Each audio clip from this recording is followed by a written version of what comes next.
Estamos voltando então com o programa Reflexão. Lembrando a você que nos finais de semana, às 19h30, no sábado, você tem na Igreja Batista Memorial o encontro da rapaziada que você pode participar. Também nos domingos, pela manhã, Escola Bíblica Dominical, às 9h30, e também o culto da família, às 19h30. Você é convidado para estar conosco participando e celebrando a Cristo e a vida nos finais de semana. Muito bem, estou aqui com o Maurício Takahashi. Maurício, fala para mim quem é o Maurício. Conta a história aí de você um pouquinho para a gente. Obrigado, Ed, pela pergunta. Bom, eu atualmente eu vou começar pelo final, né? Atualmente eu sou professor, né? E aí eu estou exatamente no momento de transição, né? Sendo diretor executivo de um grupo lá de São Paulo. Certo. E estou na área de finanças, né? E tudo começou com uma grande explosão. Aí vieram os dinossauros. E aí a gente assim, mas o que eu gostaria de destacar é que a gente tem a experiência, né? Graças a Deus tive algumas experiências. A minha formação é engenharia elétrica, com ênfase na área de automação. E aí eu fiz especialização em arquitetura de computadores pela Unicamp. E aí o MBA pela USP, né, em controladoria. E o mestrado pelo Mackenzie em controladoria também. Controladoria, contabilidade. E estamos aí, sempre estudando isso da parte acadêmica. Da parte profissional, iniciei minha carreira, né, como engenheiro. Claro, a gente começa a trabalhar desde pequeno, desde criança. Sim. E aí, durante todo o período da faculdade, mas como engenheiro, mais pragmaticamente na Unilever. Certo. E aí na Unilever, em fábricas da Unilever, e isso indo para outros departamentos até chegar numa gerência mundial. Né? Me explica o que é Unilever. Nós sabemos o nome, mas quando nós falamos da Unilever, explica pra gente um pouquinho sobre a Unilever. Eu acho que é interessante a gente falar da Unilever quando a gente fala dos produtos dela, ou das marcas dela. Vamos falar de ADs, vamos falar de Omo, vamos falar... Não quero fazer propaganda, né? Mas já fazendo, depois a gente vai lá nos caras e traz. Exato, Pomarola, nós estamos falando de Dove, estamos falando de Hair Idel, né? A parte de cabelos e desodorantes. A Unilever é uma das maiores empresas do mundo. Exato, é a maior empresa do mundo em higiene e limpeza, né? Em higiene e beleza. E você foi gerente mundial da maior empresa do mundo? Rapaz, você é novo, você tem 40 anos de idade. Exato. Eu falo, olha, graças a Deus, eu acho que isso a gente vê providência, né? A gente vê uma providência porque foi uma experiência bastante inusitada, né? Eu estava indo por um treinamento gerencial, que eu era um gerente local, e aí eu encontrei meu diretor lá na Inglaterra, num treinamento. Esse diretor, por coincidência, ele não falava inglês muito bem. Certo. E aí eu acabei sendo a interface. Ele falou, olha, num jantar, ele falou, Maurício, eu estou precisando de um assessor. Eu falei, estou aqui. Estou aqui já. Mas eu não posso ter assessor. Eu falei, o que você faz já, Maurício? Eu falei, eu controlo portfólio de projetos. Eu controlo grandes projetos, os projetos de forma massiva. Eu falei, então vamos fazer isso mundialmente. E num jantar acabou acontecendo isso. Impressionante. E aí foi a providência acontecendo, né? Claro que dentro de um trabalho que a gente já vinha desenvolvendo. E falou, vamos implantar isso no mundo? Vamos. Então aí começamos. Aí eu fui chamado em poucos dias para ir para Singapura para poder organizar os portfólios de projeto em Singapura. E aí foi minha passagem. Logo depois, falou, não, legal, o piloto está aprovado. Se o piloto está aprovado, vamos fazer um processo de multiplicação. Certo. E aí são os grandes centros, né? Que aí na África do Sul tinha outro centro, que a gente chamava de Africa, Middle East and Turkey, né? Que é a parte do Oriente Médio, da África, enfim, né? Tinha esse centro lá, e aí eu fui para esse centro da África. Voltei para a Inglaterra, né? E aí mais especificamente na cidade de Chester, e ele falou, deu a triste notícia, falou, olha, você vai ter que ir para Nova York e dar uma morada em Nova York. Foi difícil, uma cidade feia, né? Enfim, é uma cidade de avenidas paulista, vamos dizer, né? Uma cidade que a riqueza é bastante ostensiva, né? E num país que quer queira ou não, eles têm essa questão do desenvolvimento muito pragmaticamente colocada, né? Mas a saudade do Brasil sempre é sim, uma verdade. O Brasil nunca vai deixar de ser Brasil, está no coração. Exatamente, né? E aí, desde na comida, né? Que a gente... Arroz, feijão e bife, não é verdade? Não tem como fugir disso. Não tem como fugir disso. A gente Mas você é tão novo, com algumas experiências tão interessantes, né? É verdade. Como que você tem visto toda essa forma que as coisas têm acontecido com você? Tem a ver com a competência, tem a ver com a sorte? É verdade, né? Tem aquela questão, acredito que quanto mais a gente estuda, né, mais sorte a gente tem. Então, quanto mais a gente trabalha, mais sorte a gente tem. Eu acredito que sim. Por um lado, existe uma questão de competência, né? Existe uma questão de muito estudo, muito trabalho, horas, finais de semana, noites a fio, estudando, trabalhando. Mas existe uma mão maior, né, que pode... Hoje tenho muito mais consciência disso, né?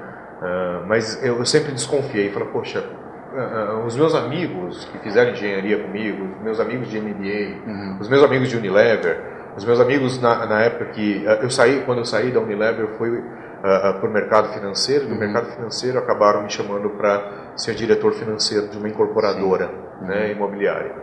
Essa incorporadora, nós pegamos bem o boom imobiliário, o boom de crédito que houve, nós multiplicamos em 2 anos e meio 23 vezes o patrimônio dessa empresa.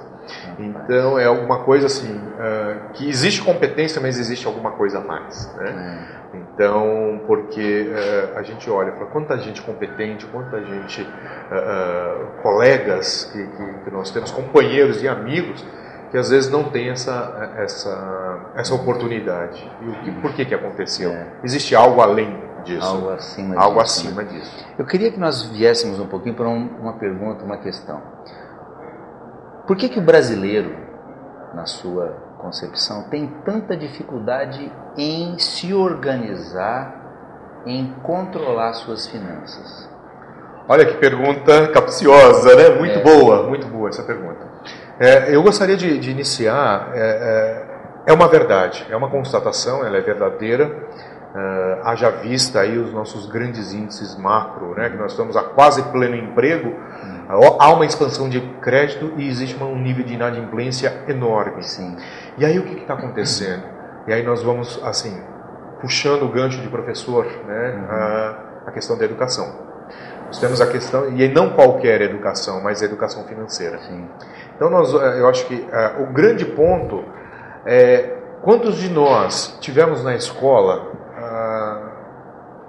a técnica de fazer e elaborar um fluxo de caixa. Sim. Quantos de nós soubemos o que é a diferenciação de um fluxo de caixa para fazer um orçamento? Sim. Né? E quantos tivemos aqui que decorar o que é um complexo de Golgi? Para que serve uma mitocôndria? Né? Então, eu estou dizendo que, assim, claro, eu estou falando palavras do professor Virgílio, que é um doutor em biologia, e ele fala, uma pessoa com doutorado em biologia não está usando isso, né? Mas ele está usando fluxo de caixa no dia a dia, ele está essa necessidade. Dado isso, não estou dizendo que não tem que ter essa cobrança em biologia ou em outras áreas, mas que isso pode ser uma feira, por exemplo, né? E que aulas como autoestima, como finanças, tem que ser colocada para crianças, né? Então, na experiência de Singapura, por exemplo, eles conseguiram virar um país em uma geração com educação financeira. E a educação, como que a gente vai ensinar a criança a falar contabilidade e finanças? Qual é a primeira lição, sabia, pastor? A gente fala, arrume o seu quarto. É ali que começa. Né? Comece arrumando o seu quarto. As responsabilidades com as suas coisinhas, né? Que ele está perto dela. E aí a gente começa a planejar. A gente deixa de sujar. A gente começa a colocar as coisas no lugar certo. É assim que se ensina finanças. As finanças, na verdade, são as organizações. A organização da própria vida. Né? Uma reflexão da própria vida. Então, eu acho que começa aí. Quando a gente não tem conceito, a gente não é simplesmente cego para aquilo que a gente